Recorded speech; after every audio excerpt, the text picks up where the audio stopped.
What if the hobby you've poured countless hours and memories into, the one that shaped your childhood, suddenly started pricing you out of its future? We're talking about video games, and recent reports suggest the next generation of consoles might just make being a dedicated gamer a luxury few can afford. For years, we all had our tricks, didn't we? Back in the day, you could rent games, trade them in, or just borrow one from a friend. It was how many of us played through all the big titles without breaking the bank. But think about it now.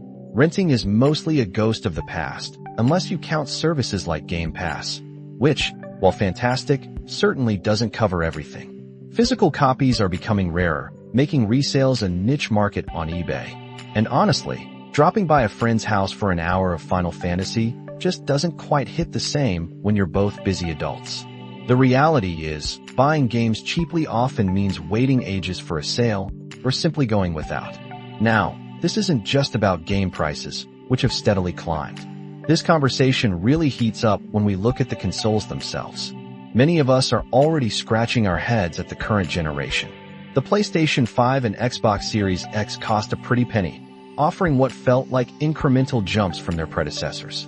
Then Sony surprised us with the PS5 Pro, a console some frankly consider outrageously priced for its upgrades, setting a new, rather alarming benchmark. Well, prepare yourself, because that might just be the baseline for the next generation.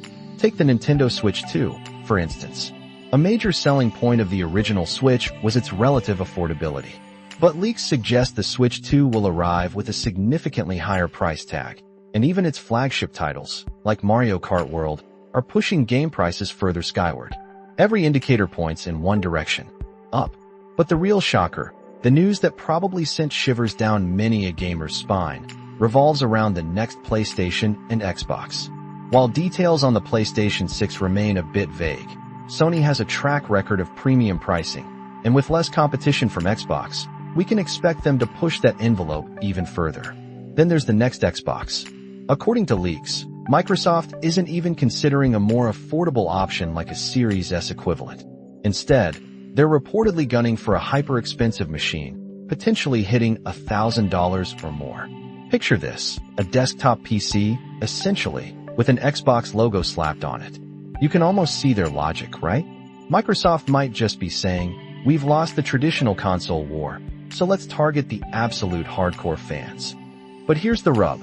Being a hardcore fan used to mean a deep passion for gaming, not necessarily an endless bank account.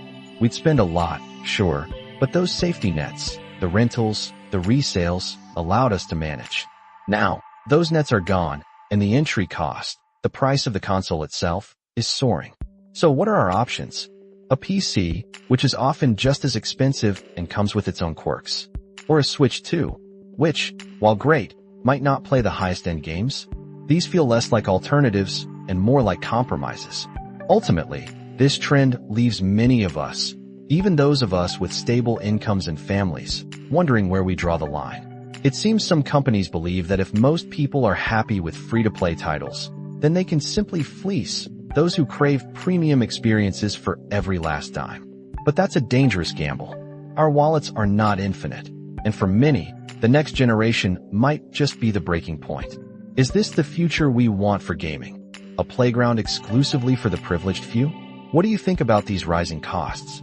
We'd love to hear your thoughts. Find us on social media and let us know if you feel the same way.